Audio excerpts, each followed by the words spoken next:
Hello? Hey. Yay. Another triumphant jam. The technology is always so grand, you know. The TLV. Welcome to TLV. Welcome to TLV. So how's everybody been? How's the week? How's your week been? It's been I think I referenced this the last week or two, but the one thing that seemed harder to adjust to than doing all online lessons was doing some online lessons and some in-person lessons, like right back to back. So It's just been a blur that way. So you can be kind of careful. well, yeah. So then, yeah. It's just weird. It's a relief both ways. It's a relief when somebody comes in because you're like, okay, I don't have to deal with delay and Zoom and everything. But then when somebody's online, I'm like, well, I can get this mask off and I can. Yeah. Dale and I last night figured out how he can get a foot cam going for his drum lessons so that he can simultaneously switch to a foot cam if they need to watch what's going on with his feet and see the top half as well. So It's very exciting. It is very exciting. The whole night is really going to be talking about why we're figuring all this stuff out and how we're figuring it all out. But first, let's just say welcome to TLV Outside the Inn. TLV, of course, TV with an L in the middle. In case you were wondering. TLBV. TLBV. TLBV? Yeah. So I'm going to keep this, and I'm going to, now I'm kind of going with more of the, like you're waiting for the programming to start. Yeah. I really enjoyed the Girl from Ipanema thing. Right. What was all of that? Yeah, it was a bunch of... well, when you do that and we're on here, you get a bunch of slap back. Oh. So the TLVVVV. Right. That's why I say the technology is it's razor sharp, The whole premise of this entire thing, technology-wise, has been, can we do it for free? That was good technology. Yeah. Was that your instrument for the night? It was. I heard it. I was tearing paper. Right. It was good. Anyway, I interrupted my introduction even. This is Outside the Inn. We are the Travis Larson Band. We hang out with you every Saturday night, 7 p.m. Pacific, until the apocalypse comes to an end. And we're basically in our hovels figuring out ways to do things better because we can. So that's what's been going on. But first, let's take a look at who's hanging out. I would like to right now acknowledge Werner is here, and I just wanted to send all of our condolences for Leo. I'm so sorry, Werner, and he was such a prince, like you call him, and I hope we can chat soon. Yeah, Werner's favorite song of ours is Old Gus, which is he likes the doggy songs. Mm-hmm. So yeah. There's a Wayne is hanging out, Larry Dickey, all kinds of people. I'm getting all kinds of texts, cool stuff. I tell you guys, my eyes are really messed up tonight. I can't see anything. Yeah, well, luckily for us, you've got like the this isn't really helping either, actually. Yeah, because those are from the dollar store. When you buy your reading glasses from the dollar store. Stephanie says present. You buy your reading glasses from the dollar store, and they only take you so far. But not 2 feet. So, there's Boyd. Hi, Boyd. Hi, Boyd. Wayne. Let's see. Glenn, as usual. Thanks for hanging out, Glenn. Boyd hasn't been here in a while. Boyd's been having to work, I think, on Saturday nights. So that's cool that he's able to hang out. Cool. I think you mentioned Larry Dickey. I saw Larry Dickey had he always posts his meals. Larry, you post your meals on Facebook, and we see them. And that's what Facebook is for. these meals, I'm like, I want to come to your house sometimes. I just had, well, I shouldn't even say this, but because this is pathetic, but I just had white rice and lentils for dinner. But I saw Larry earlier. I forget what tonight was, but it was biscuits and gravy and probably some kind of bacony, whatever fatty goodness. But it was, oh man, looked like something that, I had salmon and cauliflower. So we've got white rice and lentils, salmon and cauliflower. Man, we sound too responsible. Dale? Broccoli and lentils. Wow. Wow. And a little tofu. Wow. But here's the thing. I do that at dinner, but then I've been eating till 3 a.m. straight. every night. What are you eating till 3 a.m? Well, I had a apple strudel last night. Oh boy. And then I parlayed that into a bowl of raisin bran. And then because that was too much sugar, I had to salt it up. So I got myself some corn chips and some salsa. Wow. And then I can't remember. I did some other things. Jen got me a bunch of those animal cookies after we were talking about them with Joe Travers. And so I was eating those for a while. But okay. Anyway. Sorry, I'm still just. Oh, Wayne says extremely avant-garde. He's talking about you playing the paper. Well, sometimes I was told the guys I'm a little not prepared for tonight. Sorry. It's okay. We have plenty to talk about. I know you do. Yeah. Mm-hmm. Yeah, because plenty has been going on here at TLV, and that's why Dale and I have been touching base on the technology. So when all this stuff started like 2 months ago, I dug into this thing. And so all the kids are going to look at me and think I'm just like a dumb old guy. And I am, because this stuff's much harder for me than I think it is for a lot of people. People think I'm a techie, but I'm really just a guy that tries to make things work the way I want them to work, but I don't really know how to do it. So I dug into this. Stubborn. Yeah, right. More stubborn. That's kind of the whole thing with TLB. Jen's the same way, right? Yep. Yeah.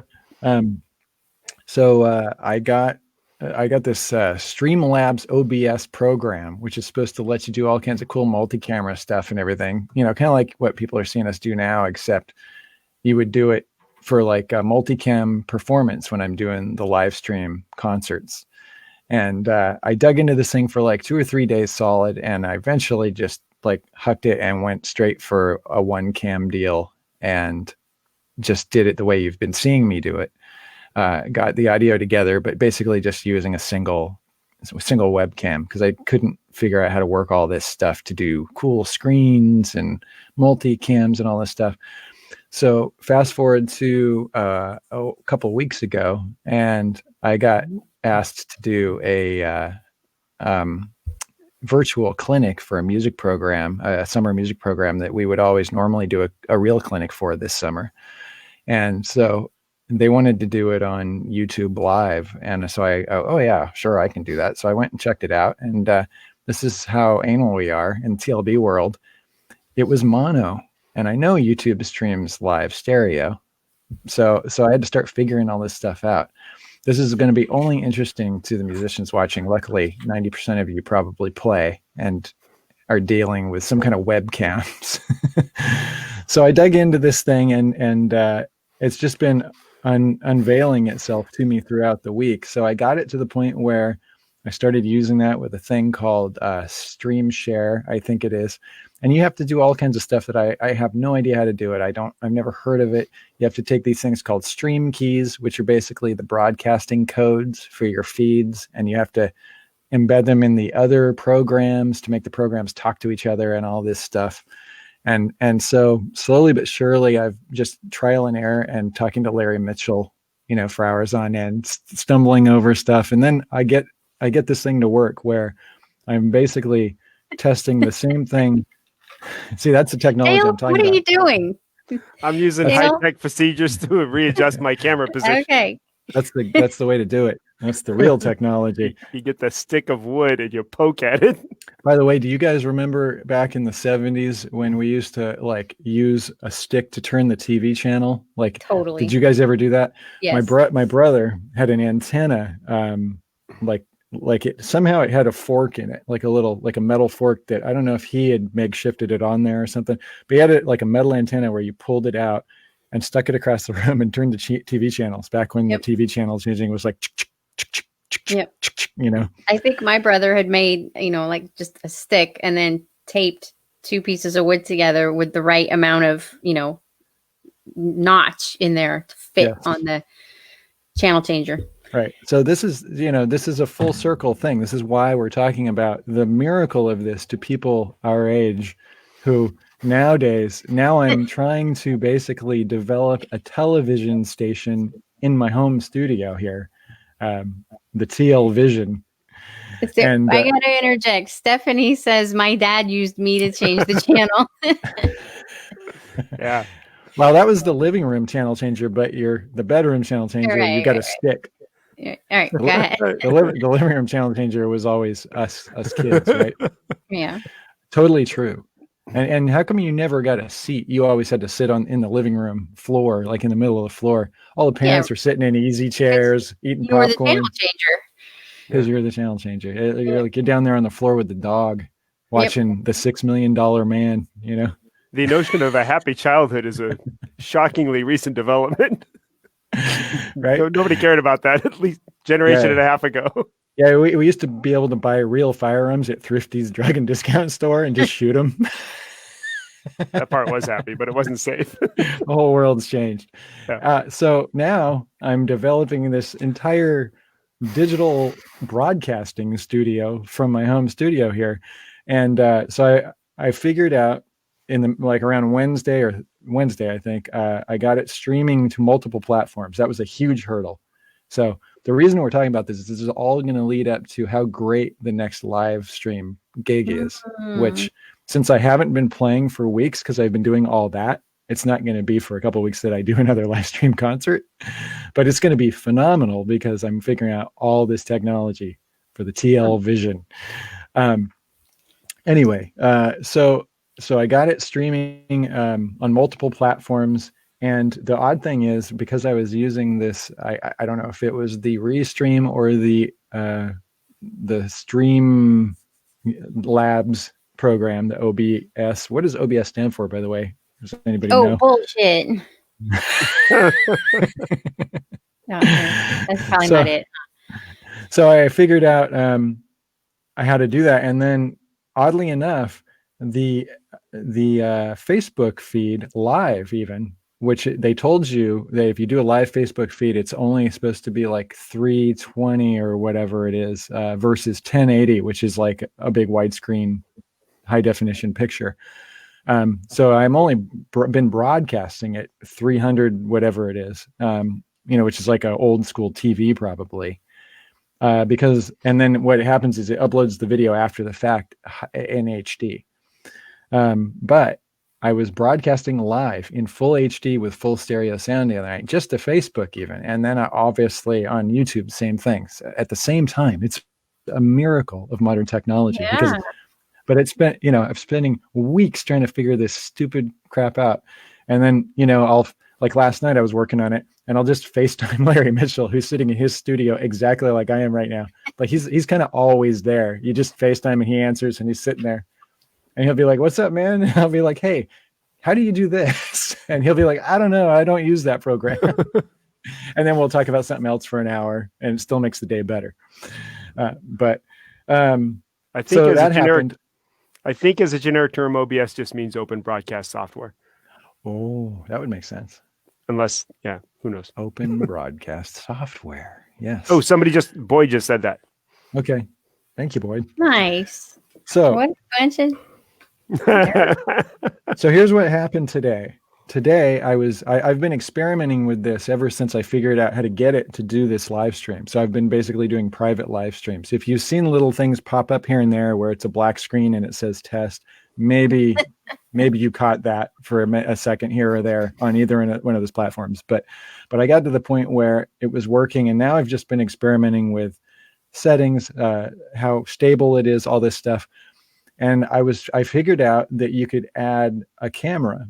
So there's a thing in there. This is how dumb I am. I feel so dumb. It's like we've told the story before, but when I started playing electric guitar, I didn't know what a whammy bar was. And I bought a guitar with a whammy bar. I didn't know how to use it. I didn't know how it worked. I didn't understand what distortion was. So all of life for us is like that. Now that there's the internet, it does help. But for us? Well, I know it is for you too. What did you tell me today? You told me pretty soon you're going to be saying, you're gonna tell me, how'd you figure all that out? And I'm gonna be saying, I don't know, I just figured it out, which is exactly what Jen says about everything. Yep. It's like I just figured it out. So anyway, point is that today I was fooling around with this thing. I figured out how to add cameras, and there's a thing called I don't even remember what they're called, but there's basically sources, I think. Sources and scenes. So I created a scene with all these sources. Sources would be like different cameras, audio inputs, things like that. Maybe an image, that you could use. And then I sat there figuring out, okay, so I could click this camera on and off, and I could have multiple cameras, like so when I'm doing a live feed. But you can only do like they stack on top of each other, and the one on top that's on is always the one that you see. It's kind of like a video editing software. I'm so stupid that I didn't realize I was creating one scene. Each scene is really supposed to be like a camera shot. And when I figured that out today, after 2 days of playing with this thing, I realized you could do crossfades between scenes and all this cool professional stuff where you can have like a shot of the close up of the guitar and then a far away shot and a shot of the keyboards when I do a keyboard solo. All this stuff can happen. But it's like, it's taken me months to figure it out. Because and I do watch the tutorials, but I just can't focus on them very long. You know what I mean? You sit there and you watch like a minute of it, and then you get one thing out of it, and then you pause it there, and you go and you do that one thing, and then you come back and you play a little more, and you figure that out, and then you go do that thing, but you've forgotten the last thing by the time you get 5 things down the line. So, well, if it's anything like me, you're constantly trying to mine the one thing that is relevant to your situation from the video. So you get, like I had this earlier on when I was trying to figure some things out, and you get 17 videos and they all have the exact title where you go, all right, this is going to solve my problem. And 3 of them don't address what they're titled. 3 of them do, but not in a way that you can use. And then, so you kind of half listen for a while, and then you perk up and hopefully don't miss the stuff. And it's hard to get the one little nugget out of an hour and a half of YouTube that you're looking for. Right. I actually prefer to read articles, because then you can scan through it really fast and find the nugget that you're looking for. Whereas I did with something like YouTube, you have to listen to the whole thing. And I cannot stand that. So I always look for articles where it'll spell it out in actual words. Gotcha. Tommy Quirk says, speaking of TV, I watched the 3 live DVDs in reverse order this week. I have to admit that you guys Benjamin buttoned the shit out of it. So here's the thing, Tommy, are you saying that we Benjamin buttoned it because you watched him in reverse? Because the compliment would have been if you watched him in order and said that. You see? Yeah. Like, of course, we looked better and better if you watched him in reverse order. Yeah. You were not nearly as grizzled and haggard at the end when I was looking at the old stuff. Right. That's not a compliment. Scott says, I'll have you guys play at my 40th high school reunion. You think? You're probably the only guy that would want us there. Yeah. Sam says cool shirt, Dale. Oh, sorry. I didn't mean to cut you off. By what the way, is this? I can't see it again. I can't see it. It's a dinosaur playing the drums. Oh. Wait. Stay there. It takes me a second. Just hang on. I got this a long time ago and I forgot I had it. He just looks so happy. Right? He does look happy with his little arms there.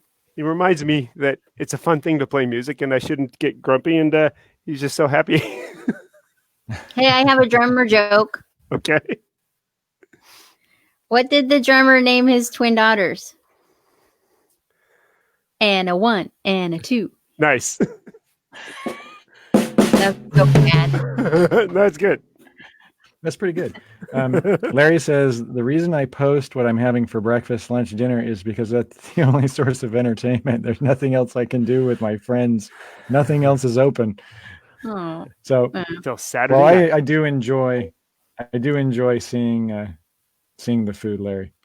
I've almost thought about doing a cooking segment on this thing. I just feel like I haven't gotten there yet, but I'm getting closer and closer to doing better versions of the live performance. So that's where we are with that. And then so I haven't told Dale any of that either.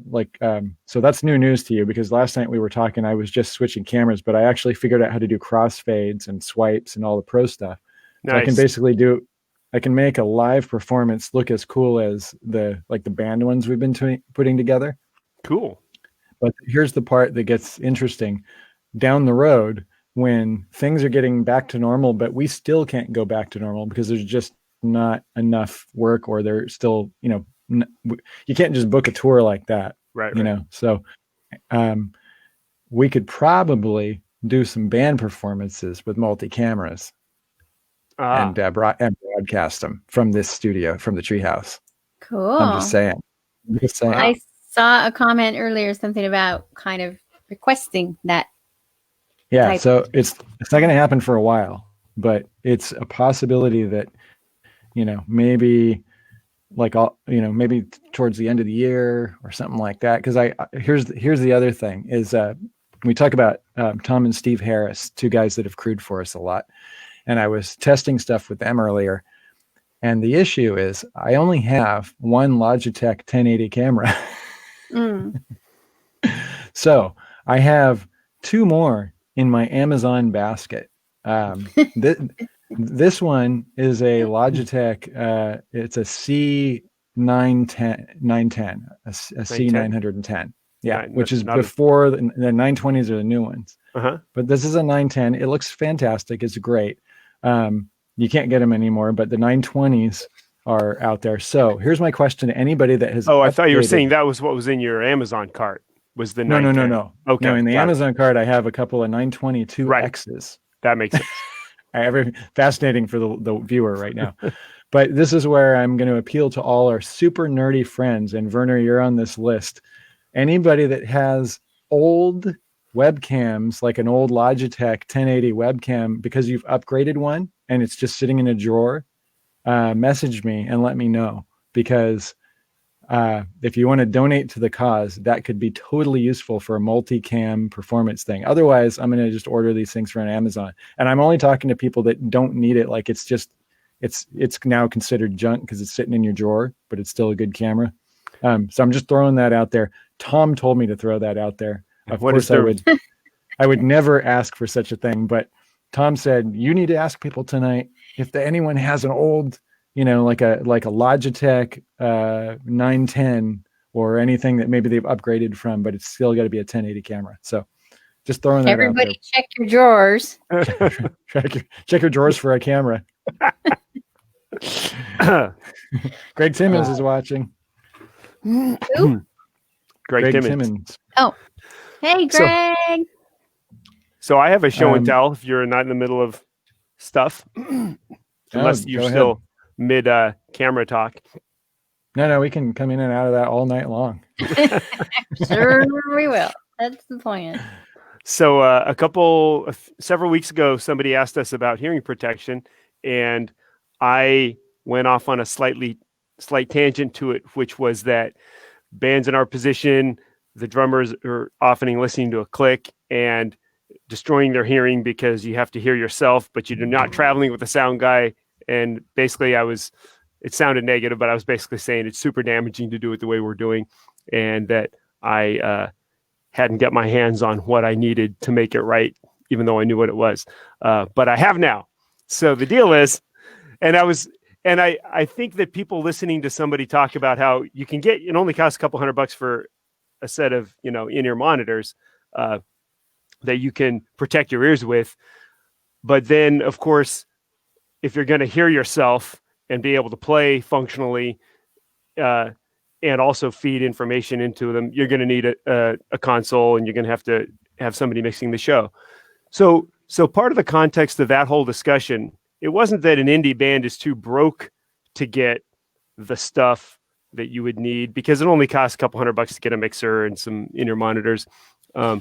part of it is that you don't have time to set that stuff up a lot of the times. Bands in our position play anything from a tiny place on a Wednesday where there's nobody there at all except us doing the sound, to opening for somebody or headlining for somebody, but trying to accommodate them for sound. So there's so many situations. I just I got the impression a couple people probably came away scratching their heads going, well, there are ways of getting, the right mix into your monitors, but it's just the impossibility of the logistics. So anyway, there's a company called Sensophonics that actually makes in-ear monitors, and they embed an active microphone in the earpiece, and then you wear a belt pack that can mix the ambient sound with the with the signal you're sending. It's a big jumble of wires right now, though, because I also have a head cam that I'm not normally, a head cam. While you're sorting that out real quick, Dale, I'm going to interject and I'll come back real quick. Werner says he's working on a press release with Logitech that's coming out on July 14th. Do not purchase a camera. Wow, cool. There's some camera news. So right on. That's good news. So let's see what you got. Salient information.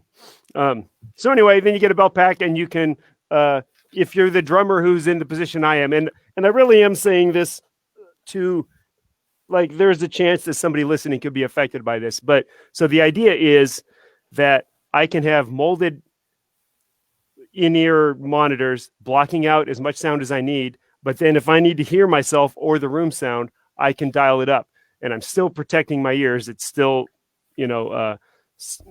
keeping the sound at a certain level, but I can hear what's going on around me. Either I can hear my drums, but also I can hear the crowd or conversations on stage. One of the big thing that happened right when I went to using in-ears and monitoring backing tracks and things was instantly we became less functional as a unit on stage, because the weird combination you do of halfway hearing what somebody's saying and reading their lips and their gestures and communicating, it's just out the window, and I'm a moron. And then you come back and go, hey, let's skip to this song. And I go, what? And then you say it again. And then I yank one out of my head and stand up, and you have to yell in my face. So, right. So that's better. And anyway. So are you using them right now? I am. Cool. Ooh. And so, and how do we sound through the broadcast mic? Well, I have the EQ set to flat, but I could. So I didn't want to get too weird, but they come with an app. And now I sound like I'm actually not endorsing these. They're kind of more of a nerd medical supply company than they are a music company. So they don't really have artist endorsers, although they have a ton of people using them. But they're great. I don't mind talking about them at all, because they're on their game. So you can control there's a light here. There's a limiter, so I can decide how bad I want my ears to be punished. There's tilt down a little bit. And then there's how much of the ambient sound I have in it, which, I can have more or less. This can all be done from the belt pack too, but then there's an EQ. Wow. I have it defeated right now, but at the touch of a button, I can get to the weird EQ that I usually use.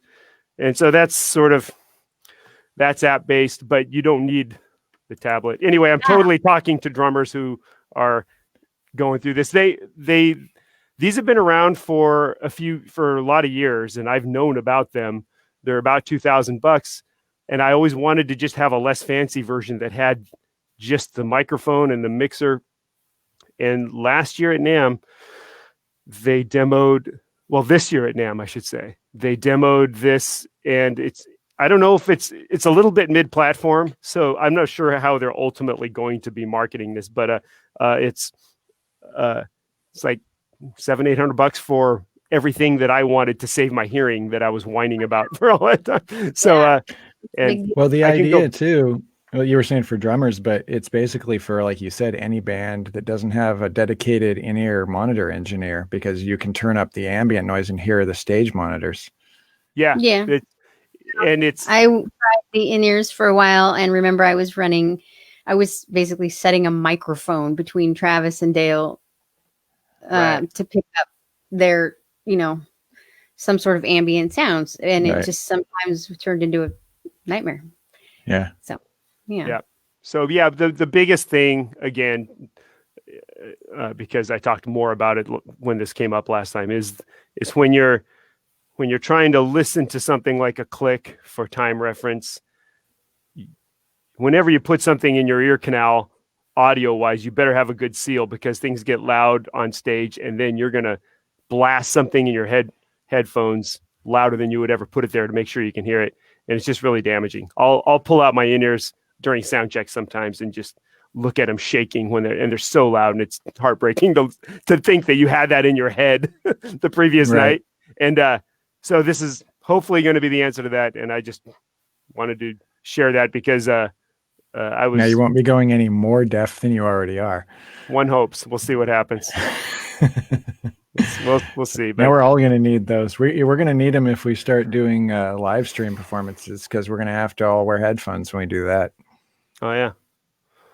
Anyway, so I'm optimistic enough, and I figured I'd share that. And I also, it did feel like I'm speaking basically to DIY bands like us, where there's, like, I know people who are operating on larger tours and they have in-ears and they go, well, you just tell the sound guy what you want in your mix, but there's not even a board, much less a sound guy. And also, frankly, telling a sound guy I've never met what I want in my mix is scary. And, especially when you're wearing in-ears, that's a huge issue. Yeah, right. So that's a career ender with one mistake. And could you imagine doing that in Cincinnati, Ohio? Nope. That's it. So anyway, it's just it's self-contained, and it, I had to save up for it, but I was happy to see that they were still out, and I think they, like I said, it's a little bit on their website. It's slightly confusing to figure out right now, and I think it's because they debuted them at NAMM and then everybody just shut down.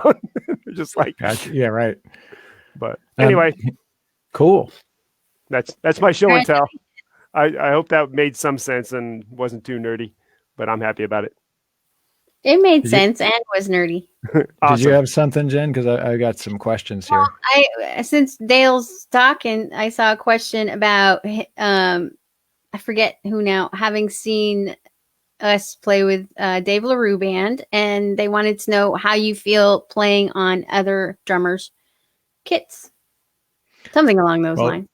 Well, that was Dale's kit, so. Oh, no, actually, depends on the gig, huh? Yeah, right. You can't remember. It's always weird, and I've taken steps through my career to just make it less weird. If you look at our first live show, I had a lot of real things that were special to me and my setup, and then during Ready to Change Live, that was a real specific drum set that would be hard for somebody else to play, but it was the way I set up. And then, interestingly, the more traction we got in the industry, the more we were sharing gear, which sounds like you would have more control, but really you're entering this strata of, you can open this for this band, or this band can share a bill with you, but the drummers are going to have to share a kit.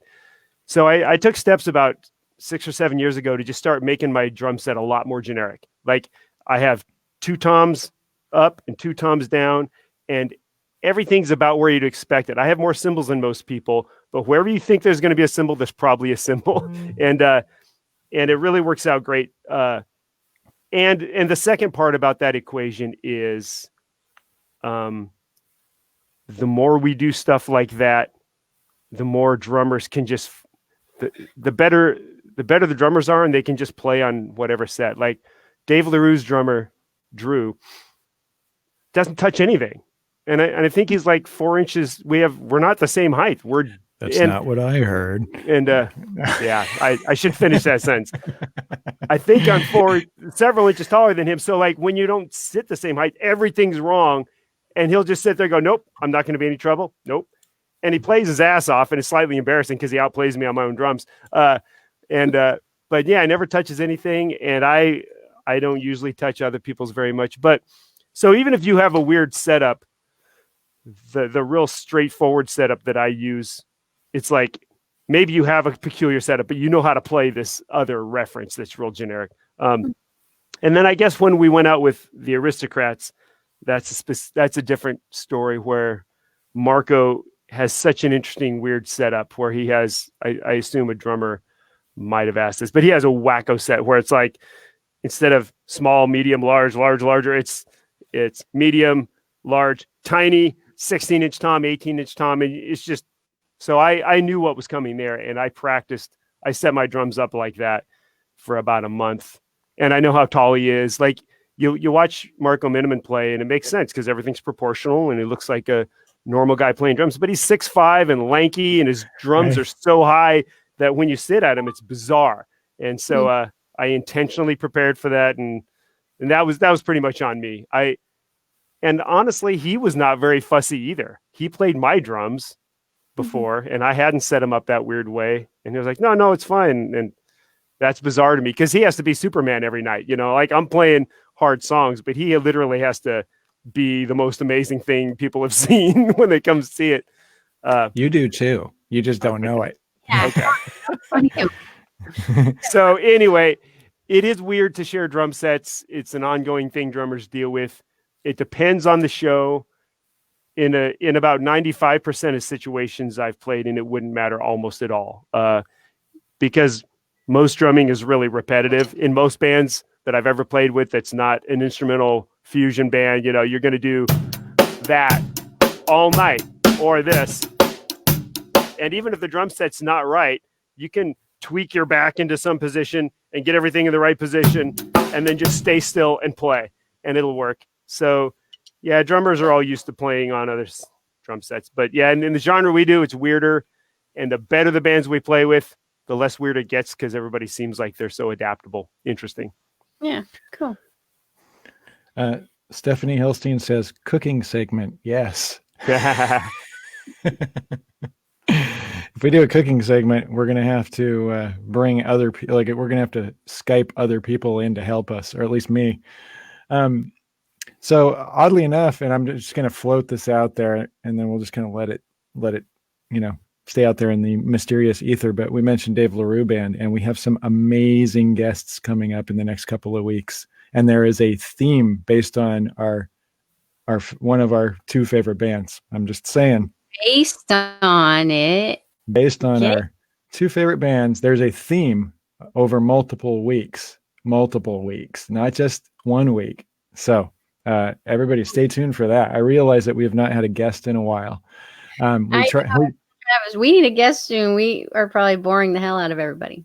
Sorry. Yeah, well, we've got some heavy hitting, amazing guests and friends coming on in the next couple of weeks. And like I said, there's a theme based on one of our favorite bands. Here's a question from a ways back on the feed. For me, Tube Screamer or Blues Driver. For those that don't know, those are distortion pedals for the guitar. And I don't know if this would surprise anybody. Probably not. Of course, a Blues Driver. I know everybody uses the Tube Screamer. I know Steve Vai uses the Tube Screamer, but I have a Blues Driver. I like things to sound tubey. They have to sound tubey and warm and tubey. Or not tubey. Right. Here's a question for Jen. I gotta turn the brightness up on this thing. I can't read it. Swedish meatballs with Travis Larson balls. TLB, Travis Larson balls. Travis Larson balls. I can't see tonight. So here's a question for you, Jen, from Scott Baker. Okay. Jen, your finger tapping style is evident as early as the first album, tunes like Nameless, for instance. Was that something that you studied early on, or did it just happen because the song warranted it? Times Like These is a major fave. Cool. Gosh, Nameless. She's thinking, what song is that? Yeah, Nameless. I do think that song warranted it. per my recollection. That was just the part, and I had to figure out how to do it. And of course, I was learning from Travis Larson, Eddie Van Halen tap stuff. I mean, yeah, I think Travis did sort of introduce me to the technique because he was, a huge Van Halen fan and was tappy tap all over the place. You tapped a lot back in the day. You remember? And then actually, interestingly enough, and I don't know if like people may or may not notice that, but I've actually brought it back some because I felt like it was a tool that I wasn't using, but I was, for a while there, I was so Morris influenced that I was nothing but alternate picking everything. I mean, for years. And then I was like, I used to tap a lot. So now I kind of do both, and hopefully that it either makes me look like I'm ripping both guys off, or at least I'm developing a style that doesn't sound so exactly like Steve Morris or Eddie Van Halen, right? And of course, Jeff Beck is in there, but that's a whole different thing. That's the melodic thing. That's the blues driver thing. Well, I remember when I first started playing with you guys, I had been in a country band for years, and then I was in a hip hop band for years, and so I couldn't get enough of it. And you would be like, "What's that?" You were in contraband for years. Country. Oh yeah, country band. I thought you said concert band. Anyway, the point is, I couldn't get enough of that. But I know you had a little bit of I know everybody taps all the time, and I was like, keep doing that. It's the greatest thing ever, because I was listening to all kinds of Van Halen, but I wasn't playing music where that was going on. Right. And I think for me too, tapping did turn out to be a way that I was able to play certain things that I just couldn't based on reach. My hands were not as reachy as they maybe should be for bass playing, but the tapping technique lended itself to create some reaches I wouldn't normally be able to do. Funny thing is, I've seen some comments, not tonight, but comments on videos of you on YouTube and stuff, and there was one that stuck out to me where I think it was it might have been No Fate, and somebody posted, she doesn't need to tap that, based on just the part. Right. But at the end of the day, there's no reason to work harder when you're already working hard, and you do what works for you. And Jen's fingers are so small. I can tell you from, experience, like how many people on this feed have been to a gig where after the gig, we've joked about our hand size, and she'll hold up her first finger next to my pinky, and they're exactly the same size, and my first finger next to my pinky is like, so she's got really small hands, and to play like any kind of chordal stuff, if you actually have to like hold it with your hand and pick it, like some of that stuff you can do. But if I write something with a really long stretch, or if she's trying to fill the void from a rhythm guitar that would be on a record that's not being played or something like that, all the two-handed stuff has come in really handy, just as an overall sonic thing. And I think it does depend on the part too, because I think I do have a fairly decent stretch nowadays, but it's not, I can't hold it. So if it's a chordal thing, like you're saying, where I have to hold that, there's no way I can hold that for any length of time. Yeah, I can hit it, but I'm not going to be able to hold it there and it's not going to sound good in any case. So the tapping allows me to like sustain basically any kind of really outrageous stretching. Yeah, when you're holding full chords on bass, for those that don't play, it's like you have to hold every note nice and clean and have good intonation. And when your hands are as small as Jen's are, like, that's one of the reasons you don't use your pinky a lot, is because it's so tiny, and it'll get used, sometimes it'll get used if you just need an extra note when you're playing kind of a lead part or something. But for the most part, I mean, that thing is, there's not enough mass there to even hold those strings down. So like, I could just snap your pinky in half like a twig. Right. Travis Lyons says, how many drummers does it take to screw in a light bulb? 3. 1 to screw it in, and 2 others to argue about how Neil Peart would have done it. Well, what What should we do in that situation except explain how Neil Peart would have done it? Right. I don't get the joke. Right. TLB Christmas special. Oh man. Yep. We'll get the TLV multicam HD vision all dialed up by December. We'll have the big TLB Christmas special. That'll be good. I'm looking forward to it. That'll be the cooking show too. We'll have a ham, some mashed potatoes. Right. Wayne says the part and shift must be a real challenge. I have big hands and it kills me every time I play it. Yeah. I mean, that there is, I can't think of how, it right now, but that song, there's a nice little stretch in there that every time I'm a little bit like, ooh, ow. I tend to have really, that's another thing. I have loose joints and I'm always sort of struggling with certain amounts of pain. And so I have to be a little careful with how far I go with that stuff. But yes, Shift is one of those tunes that every now and again I hit it just wrong and I'm like, oh, ow. And then, yeah, I'm sure you guys remember those moments. I'm getting a thing where, and it'll heal up when I don't play. Like now it's fine, but like I'll do one thing where I bruise this on like the neck of the guitar. Yep. Like I'll hold something too hard a certain way, and I've tried to train myself not to do it, but when I get in the heat of battle, I can't. I just do it, and I'll be like cranking some notes really hard or a bend or something, and I bruise this, and it's like a bone bruise where I'll have like a little blue spot there, and then I can barely hold the neck. I'm just like, ow, ow, ow. It's like feels like a bone spur or something. So, yeah, you got to be careful of that stuff, and you got to figure out how to work around it. Especially as time progresses. Yeah, especially as that Benjamin Button thing happens. But right. By the way, he said he meant it as a compliment. I've done that same thing right there you're talking about with just picking up the instrument from the stand. Wrong. So yeah, you have to be really mindful and have intention with everything like that. Vincent says you need a jazz bass neck. He doesn't know how the Music Man necks are. Music Man necks, you're playing Sterlings, which are a smaller Music Man bass with a really, really nice neck. Like it's not like they're overwhelmingly big, except for the bongo's fairly big neck, right? Yeah, but the bongo is it has a flatter radius, so somehow that compensates for the width. It's almost the same playability as the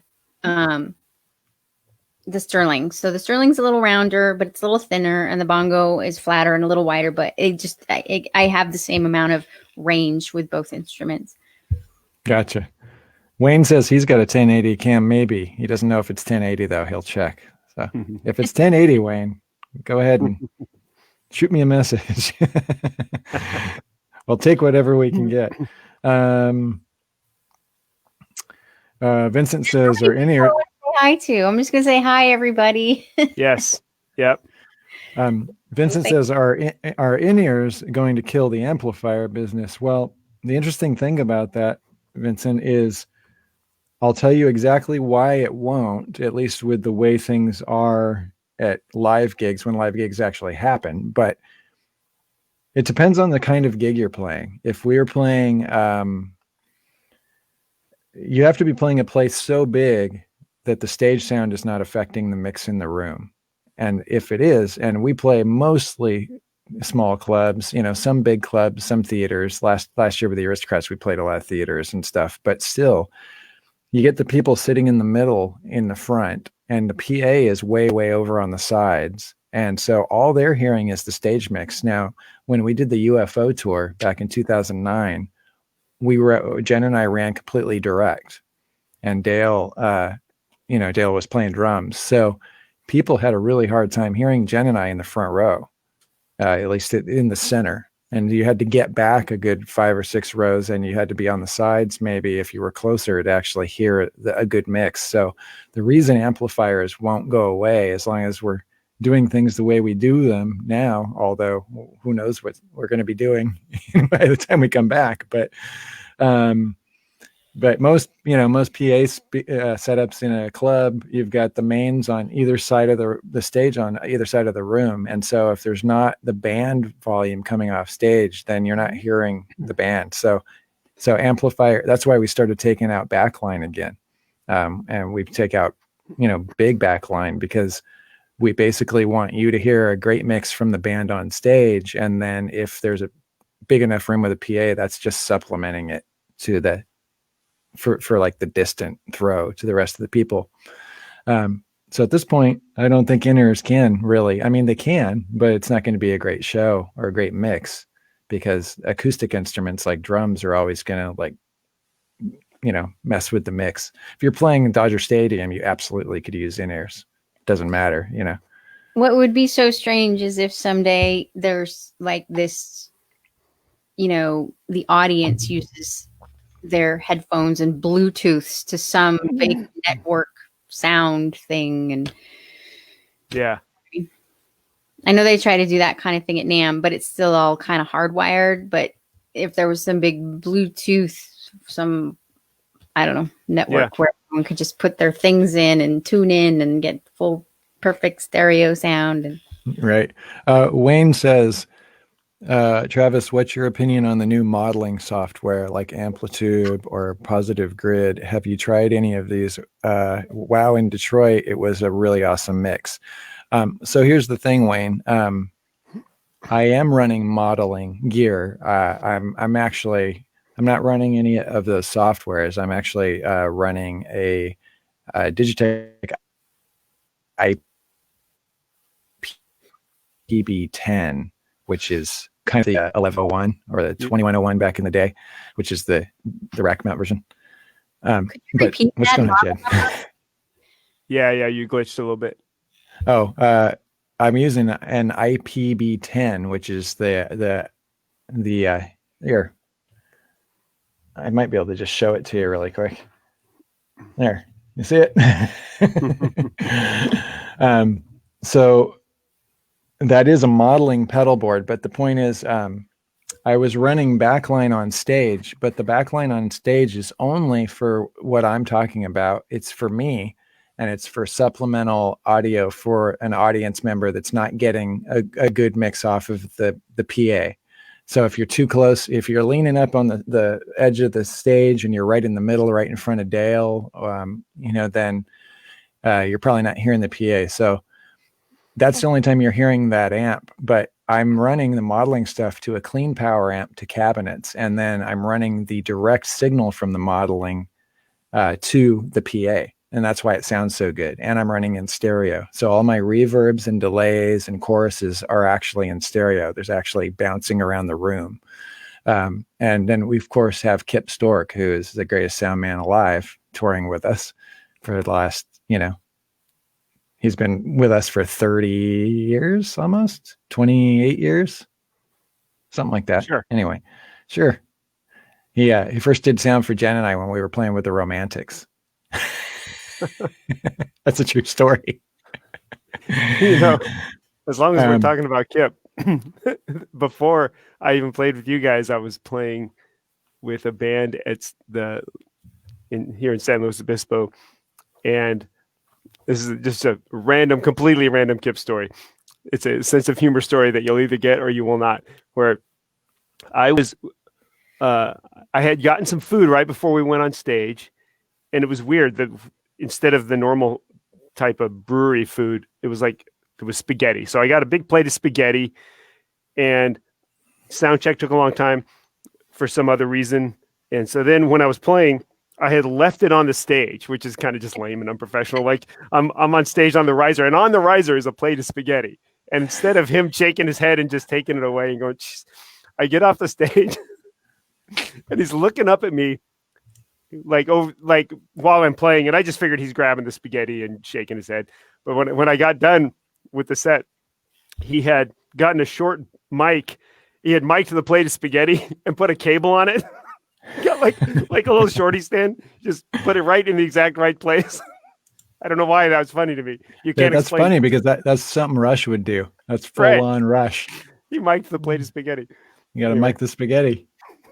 Well, if you're going to have it up there, you want to make sure people can hear it. Yeah, right. Exactly. I think that's his thing. Point? If nobody told me this was going to be here, I got to get a mic. That is so Dale Moon and so Kip Stork on every level. Yep. That's fantastic. I'm just checking comments. What's another good story, Dale? I'm sure you have hundreds of them. Because he was actually supposed to come on tonight, but he couldn't. He said he was going somewhere. I'm not sure where he is. We are having him on soon. I used to play in this town with a reggae and R&B band called Rocksteady Posse. Eric Cotton still plays up in the Bay Area with a band called the Cheese Balls, and it was like the big band in this town when I came to town, and I remember, it was the 80s and it was hip hop, so there was a lot of oh, and so we would be listening to sections of gig tape in the van, and I was just dead serious about that. I'm always just paranoid about, am I rushing? Am I dragging? Am I I always want to hear the gig tape. And then we get to sections where the whole audience would be, chanting and stuff. And then you would hear you'd hear him punch into the tape. So it'd be a live board tape. And then all of a sudden you just hear, oh, just Kip's dumb, quiet voice, in a mic real quick. Yeah, but here's the thing. It's a board tape, so he was doing that. The audience could hear it, right? He's there and he's going, I think, it was probably that same, line that goes to the monitors. So when you're sound checking, how the engineer talks to you through the monitors. It's probably that. Well, it was so primitive. I think it just was what was going to tape. He just A-B'd to the tape because the whole band would disappear. He wasn't chiming in. It was just and then the band would come back in, and everybody in the van would be riding along and just have a look like, that's really funny. What a dick. Right. You wanted to be able to listen to this thing. Anyway, that's what it's all about on the road. You want a crew that you can say, that's really funny. What a dick. Yes, exactly. And he's living with us he wasn't even touring with us. It was a show we did in St. Louis, and then we'd be 2 hours away driving to the next gig. And it's like he's right there with us. Yeah. Right. I lost my, I know what I was going to do. No, I lost my comment. All right. Goober says, any more tree trimming? Not this week. There hasn't been any tree trimming because I've been working on the TLV, which is the TL Vision. I have a Who's the Man, and it's about Who's the Man time. Okay. Anybody else got any Who's the Mans? I do not. Okay, so this is one of two Who's the Mans this week. The category, of course, is second guitar players in legendary bands. Okay. Who's the man? Ronnie Wood or Brad Whitford? Oh, brother. Oh. So you got the number 2 guy in the Stones and the number 2 guy in Aerosmith. It's Ronnie all the way for me. Sorry. Was that a little too oh God. Don't even need to talk about it. Talk about that. Have you seen his art? My word. Have I seen what? Ronnie Wood's art? Yes, he's amazing. Yeah. It's beautiful. I think I say Ron Wood too. All right. Everybody says Ron Wood. Now, the second Who's the Man that I have prepared for this week, this is legendary actors playing legendary musicians in legendary music movies. Who's the man? Wait, hold on. Legendary actors playing legendary musicians in legendary music. Okay. Right. Okay. Well, let's say semi-legendary actors. Okay. Definitely legendary music movies. Who's the man? Gary Busey or Lou Diamond Phillips? Ooh. Huh. And this applies, let's say that, let's put a stipulation. It applies to that specific performance. You can't go off on a crazy Gary Busey rampage. Yeah. Wait a minute. Yeah. I'm not sure I saw that. That was a whole other movie. Yeah. The big yeah. You've got La Bamba and you've got the Buddy Holly story. The Buddy Holly story. But they're the same story. Times, and I'm not sure I've seen the other one enough to properly have an opinion. Wait, which one did you say you've seen a million times? La Bamba. Oh, okay. Well, you need to see the Buddy Holly story because here's the deal. Gary Busey actually... But not like 100 times. You know what I mean? Gary Busey really played all this stuff. So everybody... I see Larry Dickey says Lou, although I see two Buseys. But Gary Busey, like he sang, they played completely live. They didn't clean anything up. It seems... It's very real, like especially for that time. Even it's. I mean, there's a version he does of one of the tunes that it's actually many people think is better than the original tune. Oh boy! Like I think it's one of the ballads. I can't remember. But anyway. Yeah. What about some other music? How did you guys feel about the new Queen movie? Did you feel that actor portrayed that role well? I'm delinquent and have not seen it yet. Okay.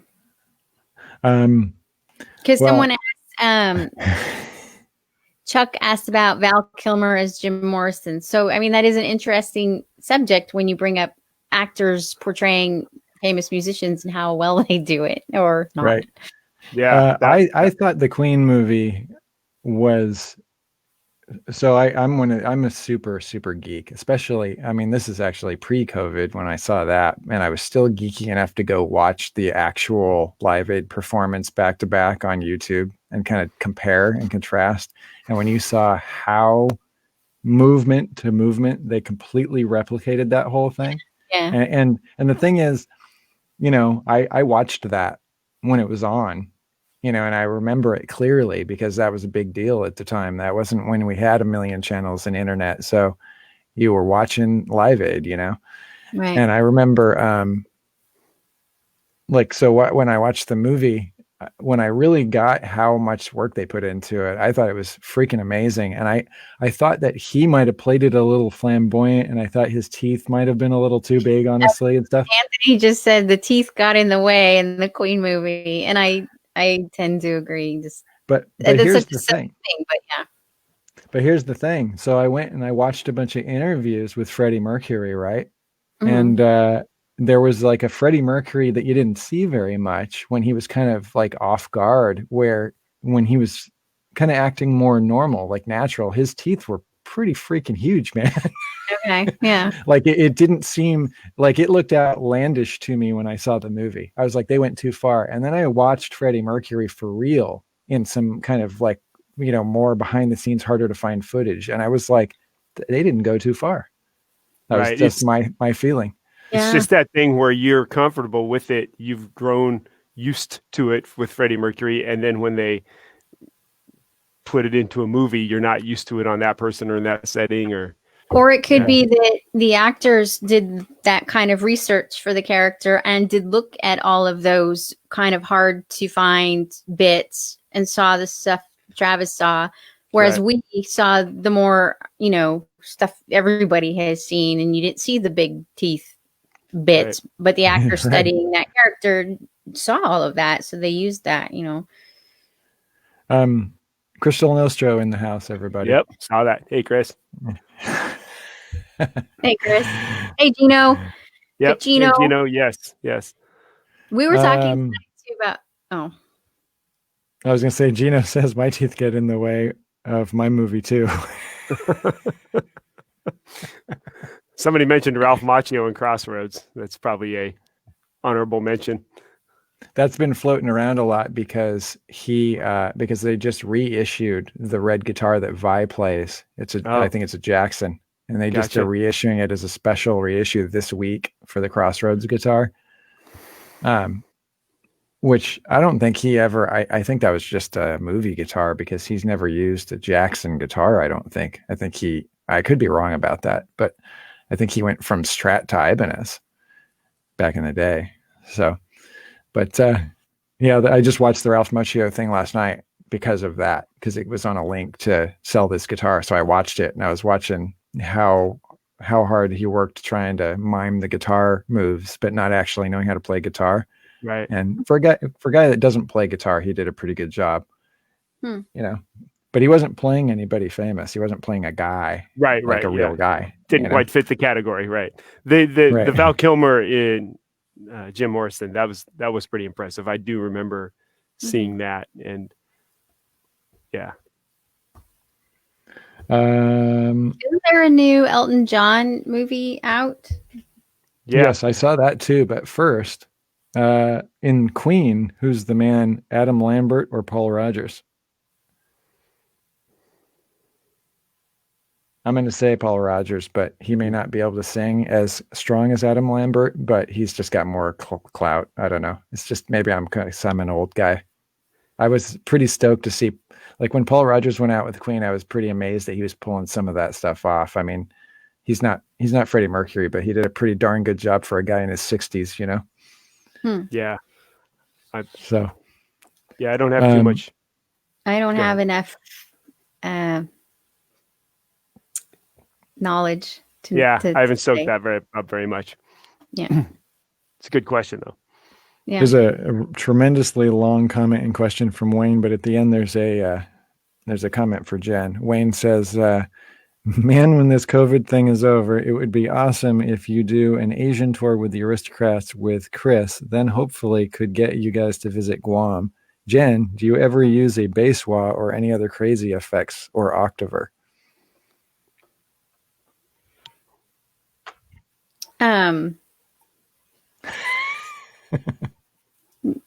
So it was like a 2-letter answer. What? Is it a 2-letter answer? I've been known to use some oddball things. Yes, I guess a lot of the TLB music doesn't necessarily ask for wah bass sounds. However, it's not out of the question. I do use an octavider, or have lots of times, and yeah. No, not really. I don't really use any weird effects. You use that stuff like when we're jamming on stuff sometimes. Yeah. And the octavider gets used in specific and songs. No one ever really likes it when I use weird stuff when we're jamming. So that's when you've used auto wah a bunch of times, like when we do Chameleon and stuff. That's true. And that's that's always a lot of fun. But the octavider gets actually used usually as more of a covering effect, where you're covering if I'm playing lead and there's a part where there is a guitar doubling the bass line an octave higher, certain songs that just don't work without that, you're using that. Like I think you use an octavider on Down on Victory and Nevermore. Right. I think because of the big heavy guitars, right? Correct. I had this patch on my old Korg multi-effects unit that it was sort of a fretless simulator, and it was actually really cool, and I'd used that for a while to obviously simulate fretless, and because there are a few songs where I use a fretless on the records. I don't use that multi-effects anymore, and since then I've sort of come up with a different approach, just analog with fingers to simulate the fretless effect, which would be using my piezo pickup and just fingers. But that was a cool effect that I used for a while. The fretless simulator. Scott, that was a really cool effect. But you've gotten much stronger since those days, and piezo kind of helps with that. You know what I mean? Yep. Did you say that? Did I not hear you say that? Yeah, I just went through the whole thing. So, yeah. Sorry, you said piezo. What do you call a pony with a sore throat? A pony? What? Is that what you? Yep. Okay, I don't know. A little horse. Oh, a little. I did know that.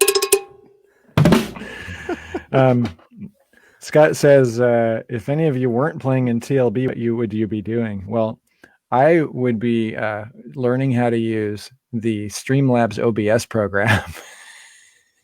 Dale would probably be teaching. What would you be doing with Streamlabs? Like none of us are like are we in a band? Yeah, right. Yeah, I guess we're not playing in TLB. I see. Who are you people? What am I doing here? What did you say, Jen? Huh? What did you say? I said, who are you people? No. What am I doing here? Jen's blood sugar is getting low, I think. I said I would be trimming trees. I would be a trainer or an engineer. You would be a trainer or an engineer. Would you have? So let me ask you this, Dale. Yeah. If you weren't playing music, would you have stuck with engineering just based on your experience with engineering? It's a tough one because I was most of the way there and I'd already done an internship in it. So it just was going to be the clearest road to go down, and it would have been secure and all that. But I was also, my experience with engineering was very much like the movie Office Space. That's the Spinal Tap for cubicle workers and engineers and stuff. And it's like Spinal Tap, where it's so accurate, it's barely parody. It's just what the world is. And for a decade before that, it would be Joe versus the volcano. Okay. Remember that? Yeah, vaguely, yeah. But yeah, I likely would have continued on with engineering just because I had sunk the sunk cost thing, where there was school loans already headed toward that, and I already had some momentum with it. But I was also getting disenchanted with it right when I understood what it was really going to be. I was realizing I liked the physics and didn't like the practical part. I think most engineers generally speaking, engineers like the practicality of solving problems and getting concrete answers. And I like the part where you stare into space and think about physics. But I was a little late realizing that. But I also don't know. Physics, I think, strikes me as a really challenging degree that you don't know what you're going to do with when you get it. But I might be wrong, and no offense to physics degree holders out there. But yeah, I don't know. I probably would have stuck with it, but I probably would have gone, what led me down this? Right. Yeah. I got a Who's the Woman from Larry Dickey. Ann Wilson or Pat Benatar? Oh, man. Super badass, both of them. Mm-hmm. I'm always Pat Benatar. I'm just team Pat Benatar for some reason. But when I look at old Heart stuff, or by the way, still sings her ass off. Like, always great. So, but some of those old Heart things are mesmerizing. I would say, well, I don't know. I don't want to get in trouble, but Anne still has it.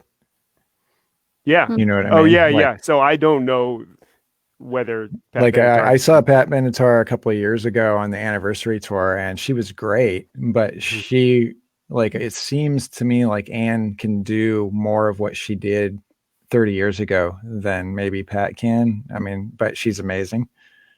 Yeah. But there was a little more production and stuff for the Pat thing, whereas Ann Wilson she's just muscling it out still. Yeah, I can believe that. And they're both such powerhouses with tons of range. Like it seems like an impossible game to stay on top of, but you're right. Ann still sort of has all that power. Scott says, this isn't even up for discussion, but he says Joan Jett or Benatar. Come on. We've covered how close to our hearts Joan Jett is, and she's the DIY superhero. Joan Jett is just a bona fide badass forever. She transcends the conversation outside of music. Right. So we're gonna have definitely a guest next Saturday, and we're definitely going to have a guest the following Saturday, and maybe a guest the Saturday after that. We'll see, or we might try and space them out. But I'm going to work all the scheduling out on Monday and figure out like who's able to do what when. But it's going to be amazing. I can't wait to find out who it is. I mean, my God. Well, two of them are from one of our favorite bands. There's two guys from one of our favorite bands that played the same instrument in the same band. Oh. Oh man. Does that make it clear? Well, people are gonna start guessing, and you're gonna either have to admit it or ignore the guesses. Right. So who's dog? Benji or Lassie? Oh my gosh, that's funny. That is. I'm looking through to see if I've missed anything. Let's see. Anybody else have any questions out there for tonight? Anybody know anything about OBS systems? Anybody want to come over and do the work? Glenn says, how about seeing what Doug Johns is up to? Well, I told you there might be a third. He was supposed to be here tonight, wasn't he? Joe says Lassie.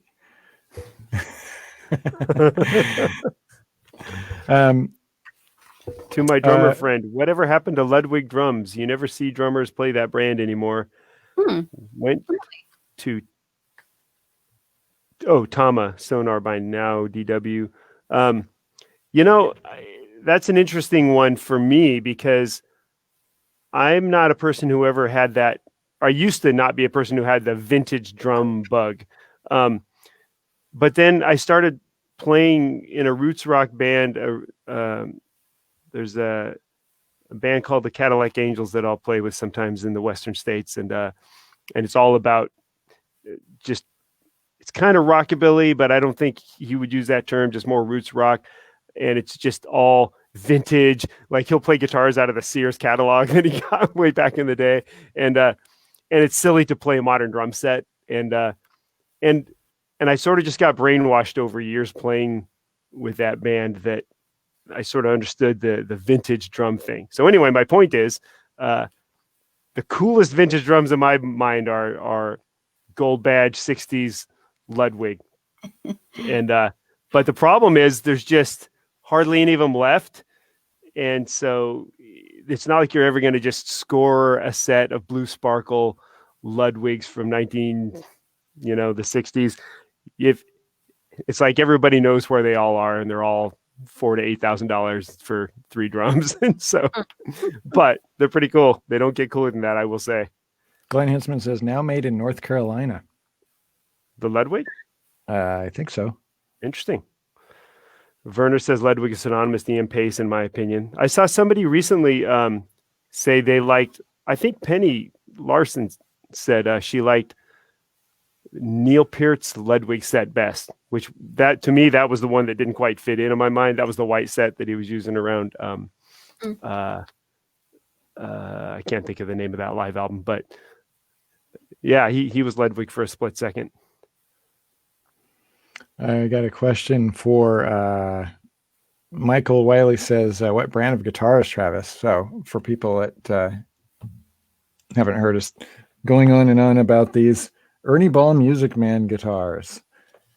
I'll just grab the closest one here, but this is the Ernie Ball Music Man 25th anniversary silhouette right here. That's my prettiest one. I like to grab that one when I got to show off the candy. But Jen and I are both Ernie Ball Music Man endorsers for the last, it's going to be 20 years next year. Wow. Right? Yeah. Neato. I've told this story before, but the way we got signed to Ernie Ball Music Man, they used to, this is actually not the way we got signed, the first thing I'm going to say, but we used to send them packages every year. They used to have this Ernie Ball Music Man competition. And Jen started that. She hooked, I think, did that come in the strings or something, Jen? Like, remember we used to get those things with send in your package for this competition, and then maybe you'll win all this stuff and get be an endorser and get to go on tour on the Ernie Ball Music Man stage, things like that. Yeah, maybe it was in the strings. I don't recall. And so for years we used to send packages to them back when they were doing that, and never got any attention. And then we were playing with this is the Ted Nugent story.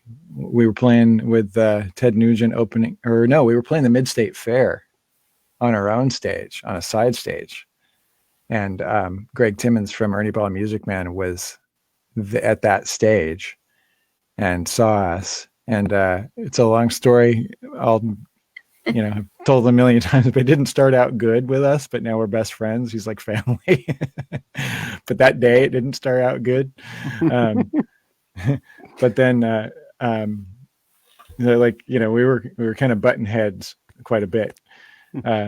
He was in a bad position and we were in a bad position just based on management and decisions of how things were done at this specific stage. And so we were kind of pitted against each other. And so we left there, and then the Leonard Skinner thing happened where Leon Wilkinson, their bass player, passed away like a day before the tour started. And the first date was at the Mid-State Fair where we had done this gig, and they needed an opener because Leonard Skinner wasn't going to be there. And so Greg Timmons called me and said, "Hey, these guys are looking for an opener, and you should call this guy." And so he kind of hooked me up with that gig, and then came to the Nugent gig, and then invited us down to Music Man, and had kind of got a whiff of how hard we worked and how much we played and all that kind of stuff. And then we've been with Music Man ever since. So that's the very first DVD that we did, Rock Show, in 2001, which was November 30th, 2001, on my birthday,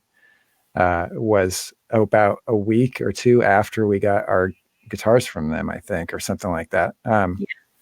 Actually, I think we got a set that we were trying out that we got, late summer, and then we got some backups right before that gig. But that's why if you watch the first DVD, I think there's one song where Jen plays an Ibanez, right? Am I right? Yeah, like, because Ibanez was 24 frets. Yeah, there was like one tune where, and I can't remember if you had a hip shot on it or not, maybe, and you hadn't had time to dial in the Music Mans and stuff too. But it could have just been the Ibanez was 24 frets and the Music Man was 22, and I believe it was crosstalk, and I needed those extra 2 frets. Gotcha. That's my vague recollection. I could be wrong. Right. And there was also a version of Georgia, though, back then that we didn't put on the DVD. That's right. But that didn't go on that DVD because we hadn't released it on a record yet. And so we played it. And I think you played the Ibanez on that because you had a hip shot too. That's true. Yeah. Yep. But this was 19 years ago. So who can remember these details? My word. Larry Dickey says, I still have my Tama Superstar set from 1980. It's the same finish as Neil's Tama custom mahogany finished birch wood. I'm not 100% up on my that era Tama drums, but I think that's the Neil Peart drum set on the lake, in the poster. That's the drum set, by the way. Nothing to do with anything. I'm just responding to. Did you have that poster? No. Did you have it, Jen? Because I remember seeing that poster, but maybe I just imagining seeing it like in record stores or something. Yeah, I don't think I had that poster. Okay. Vincent says, meant to ask you, Travis, what do you put on your hands? Well, and I want to say really quick, Mike Haynes. That's all. Oh, you just want to say Mike. Okay. Hi, Mike. Travis, what do you put on your hands? He's referring to when I play shows and I play gigs, and even on the live stream, I've got a little, I can't get to it right now, but I've got a little tube of baby powder. It's just like Johnson & Johnson's baby powder, because your hands get sweaty. And they start sticking to the neck of the guitar. It just doesn't feel as nice. It's harder to play. Your fingers kind of stutter. So I just use a little bit of talcum powder, which I stole that from Jeff Beck because you see him doing concerts. He's got the huge jumbo thing of talcum powder. And then at the end of the night, he always sprays the whole thing all over the stage so that you see the light beams. That's like his rock and roll move, throw the talcum powder everywhere. My big rock and roll move is when I do that and then I forget and I like smack my legs or something, and then I have big white handprints all over my black pants all night long. Yeah, my big rock and roll move is when people say, "Hey, a great show," and then you're completely soaking wet after the show, and they remember they hugged a drummer. It's gross. Anyway, Michael Wiley says, "Jen, do you play mainly bongos or use Sterling and also a 4-string all the way?" ? I play mainly Sterling and sometimes bongo, and yes, 4-string all the way. And that goes back to probably the hand size that we were discussing earlier, right? Well, not necessarily. I just feel like there's few enough songs that I would use that I don't know. I guess I'm just a classic rock bass player, and I feel like bass should be 4 strings in my world. And I know that's sort of a controversial topic. I get, pulled into this discussion lots of times. And for Travis Larson Band, if we do need that extra low drop tune thing, I use my hip shot, and I don't want to sort of sacrifice the traditional, role or my traditional experience with the bass for just a few songs that need the drop tuning and change my whole instrument, Right. Do you ever feel like that's a challenge based on the fact that you're changing the relationship of the strings versus if you just had another string that was a 4th down, like all the rest of them? I don't know if that's even how they do bass, but that's the other thing. So suddenly with the 5-string, the spacing between the strings is smaller, and it changes everything. So it is like a whole other instrument, and I think I'm just a kind of a traditionalist in those ways. Jimmy Brogan says, like falling on the escalator at NAMM. I don't remember what that's a reason. Oh my God. Shut up, Jimmy.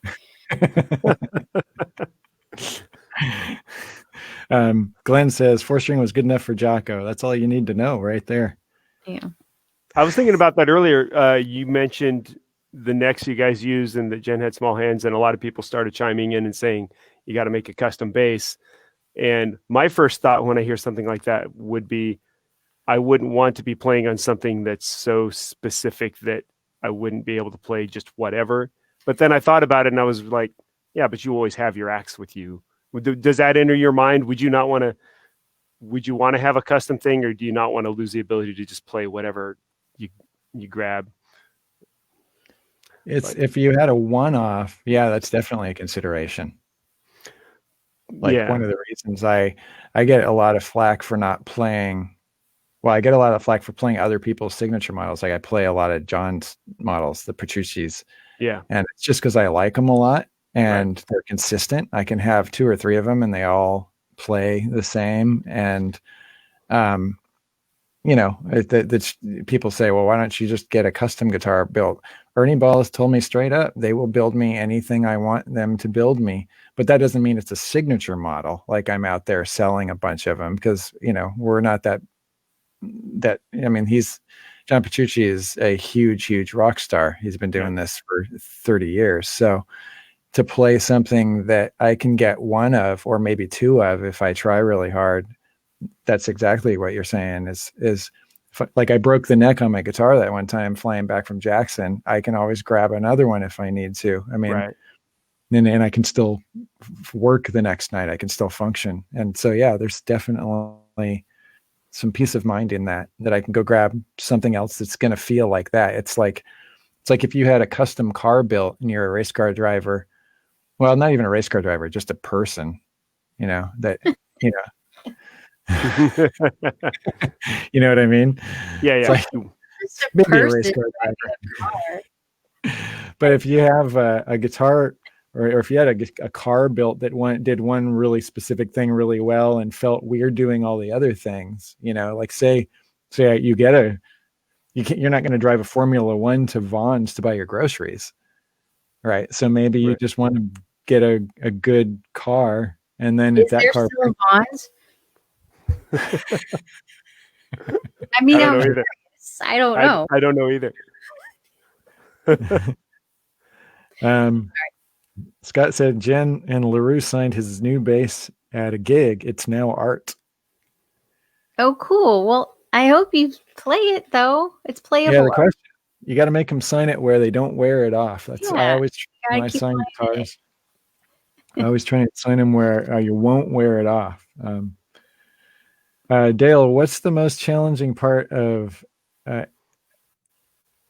exiting the pocket or going into a chop? I find when you're doing your drum solos, you seem to have a sense of precision that baffles me. I can't seem to keep time when I try. That's actually 2 questions. I'm filling in for you, Travis, because I can see better than you, maybe. Right. I'm going to interpret that first question as so the point where you're playing a groove and then you go into some kind of fill or variation on the groove. How do you keep that together? I'm interpreting the first part as that. And this is always my advice when people say, how do you stay consistent during a fill? And I realize, and I'm not putting you in this category, Daniel, but a lot of younger people who ask me this, they think of the groove as having stopped, and then they're going to start this separate thing, and then they're going to close that door and go back to the groove.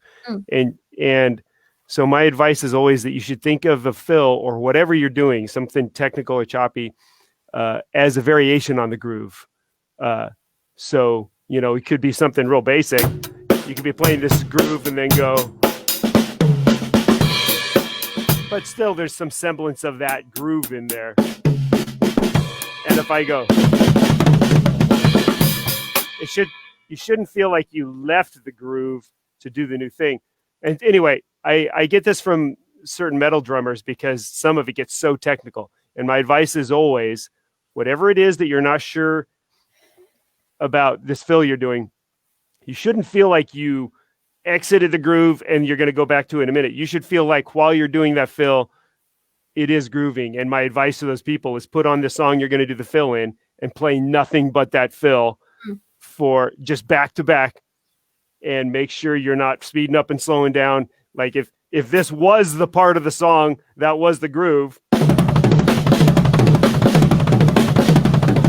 then you should be able to play it all through the verse and have it sound steady so that when you go to that thing, you're not holding on by your fingernails.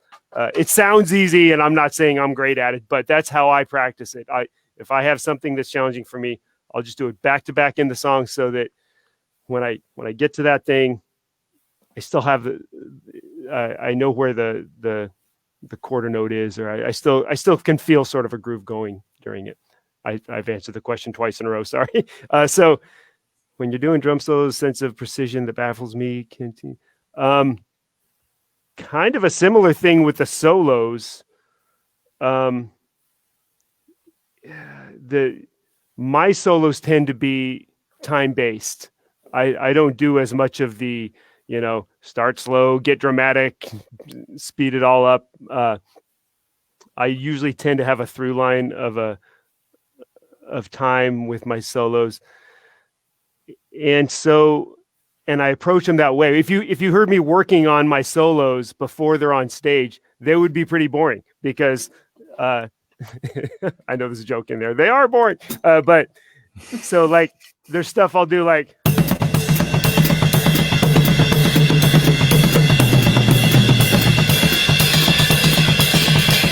so all that stuff, when I started doing all that, I just worked on how to go. And then I'd be like,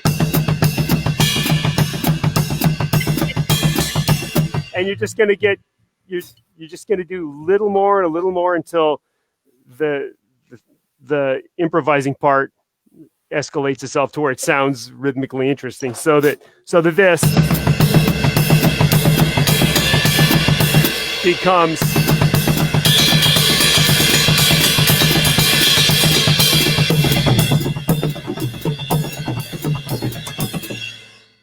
But the second it starts feeling like it's off kilter or I'm not grooving, it's time to just wind it back and do simpler stuff and just give it time. It should all be rooted in a groove, I guess is what I'm saying.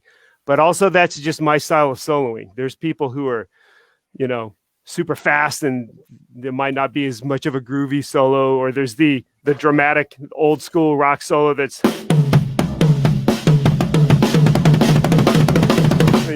stop and stand up. Do you want it faster? By the way, did you guys see Joe? Did you guys see Joe Travers' drum solo? That was fun. The DW listening party. Yeah, playlist. I saw little bits of it. No, it was awesome. It was great because he's such a great drummer, and he listens to all this Zappo with Vinnie Colaiuta and Terry Bozzio all the time. But he started out when he was a little kid and first starting and hearing like Kiss solos, and he played this like Peter Criss, just all flangey, just. It was awesome. Scott says your cymbal management is unequaled. Oh, and Anthony says he loves your cymbal work. Oh, that's nice. We're way over time, but I'm going to hit this one last question. Okay. Word. How do you guys feel about a musician finally truly pursuing their career at 38 years old? I have some of my previous work out there already, yet I struggled with many past things, and stage fright was one of them. Yet we already discussed that. Basically, have you ever felt as though it was too late in your career? It's never too late, in my opinion. That's a simple answer. But I agree. If you're trying to be Britney Spears or something, that's different. But if you're just trying to play music, it all depends on what you want to do. There's a lot of musicians that are phenomenal that are in their 80s. Mm-hmm. In fact, I will give a quick shout out to Joe Picaro, who we lost this last week. Speaking of phenomenal musicians in their 80s. Yep. And he was playing right up until the end, and awesome. And that's a perfect example and inspiration of the fact that so if you started at 38 years old and you went as long as Joe Picaro did, that's a 40-year career, my friend. Right. Yeah, exactly. And also, I don't think people think of it this way as much, but when we were kids, there was sort of the idea of a music career was Billy Joel or the Beatles or the Rolling Stones. It was like, so there would be this sort of what's the word? A judgment on it. You'd always hear that thing of like, it's 1 in a million. It's so unlikely that you're going to be like one of these rock stars or a pop star.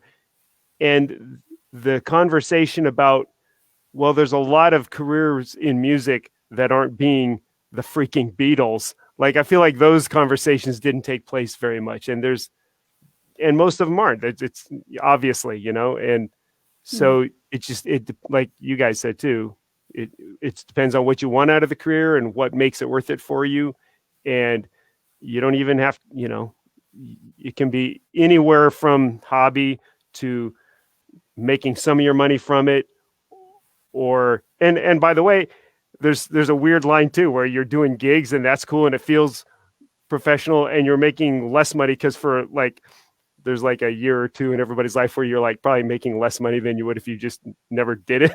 And but you're making progress. You're playing in, in venues and things. So yeah, I really do agree that don't get caught in this binary concept of you're succeeding, which means you're rich or stable based just on the music, or none of us are rich nor stable. Yeah, right. First of all, yeah. Let's just take that out of the equation. So, but I feel like there used to be a thing where people would look at musicians when they get out of their 20s and go, when are they going to give up the dream? You know what I mean? Like, I don't think that exists as much as it used to. But yeah, you don't have to quit playing. You can do all of it on your own terms. And yeah, I don't know. Sam Kovar says Doug Pinnick was 41 when King's X got signed. Wow. So, and now he's pushing 70 and he still looks like he's 41. Yeah. So, well, let's let everybody get on with their evening. I think we've rambled on long enough. You talking to me? No. I'm just kidding. No, in fact, we had a kind of a second wave here where I thought we were, kind of ramping down about half an hour ago, and then all of a sudden everybody got excited about some questions for Dale. That's awesome.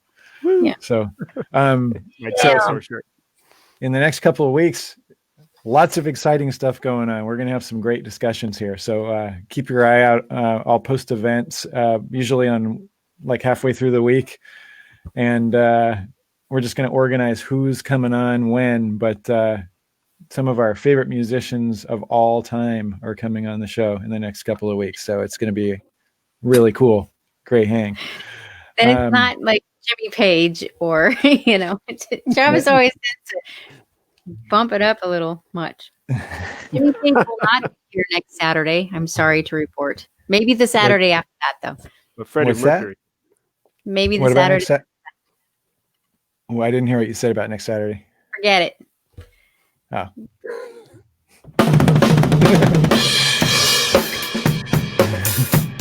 Wait, am I too soon for the outro? Yeah. Hold up, Dale. Just so you can hear me, I'll mention that we do have a tip jar in the comments, and we do have all the support Travis Larson Band links. So if you are interested in checking out our downloads, buying t-shirts, swag, albums, DVDs, all that kind of stuff, check it out. We are here every Saturday at 7, and we will see you guys next week with a surprise, special, amazing guest, and then another week, and then another week. That's what's going to happen. Thanks for watching, everybody. Glenn, Mike.